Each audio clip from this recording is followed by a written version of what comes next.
Camera দিয়ে video করি না, আমরা দুই ফাটাকে আসলাম যুদ্ধের ময়দানে। আবারও দেখতেই পাচ্ছেন সংগ্রাম করতে আসলাম। তো সংগ্রামী সাথীগণ, ফ্রন্ট সাইডের ক্যামেরা দিয়ে ভিডিও করতে পারি না, কারণ ওইটা দিয়ে সিমেন্ট বালু ঢুকে ময়লা হয়ে গেছে। তো আর মোবাইলও তেমন একটি ভালো না, এই ফাটাকে স্টকে নিয়ে আসছি কাজে। তো ঈদের আগে অল্প দিন আমরা কিছুদিন হয়েছে আসছি, তাই বেশি লোক নিয়ে আসি নাই। তো ঈদের পরে আমরা মানুষ আরও বাড়িয়ে নিয়ে আসবো, কারণ এই বিল্ডিং এভরিথিং কাজ আছে, তো অনেক দিন লাগবে। তো আগে আমরা যে কাজগুলো ফেডারেশন ডালাই দিব আর এই পাইপগুলো ওয়ালে দিয়ে দিব, টাঙ্কি ওই পাশে নিয়ে যাবো।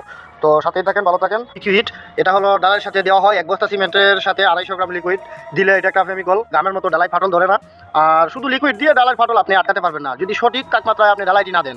ডালাই দেওয়ার পরে অবশ্যই 42 দিন এই ডালাইটা আপনারা ভিজিয়ে রাখবেন। 42 দিন একাধারে ডালাই দেওয়ার পরে আপনি নেট ফিনিশিং করেন আর যাই কিছু করার পরে বান দিয়ে আপনি 42 দিন পানির ভিতরে ডুবিয়ে রাখবেন। তখন দেখবেন 42 দিন পরে যখন পানি ছেড়ে দিবেন, তখন ডালাই আর ফাটবে না আর লিকেজও করবে না। তো আমরা এই গামটি নিয়ে আসছি, এটি প্রতি বস্তাতে সিমেন্টে আমরা 250 গ্রাম দিব। এই 5টা ডালাই দেওয়ার পরে আমরা এই টাঙ্কিগুলা এরকমভাবে ফিটিং করবো না, টাঙ্কিগুলা ওই জায়গায় নিয়ে যাবো। তখন এটা আরও 2 ফুট উঁচা করবো, একটা 6টা ফিলার দিয়ে তারপরে 2 ফুট উঁচা করবো। আর এই যে এলোমেলো পাইপগুলো আছে না, এগুলা আমরা সুন্দর করে পাইপগুলো এইভাবে না দিয়ে আমরা ওয়ালে দিয়ে দিব, পাইপগুলো ওয়ালে দিয়ে হ্যাঙ্গিং করে দিয়ে দিব। তো সাথেই থাকেন, পরবর্তী ভিডিও পর্যন্ত সাথেই থাকেন। ধন্যবাদ সবাই।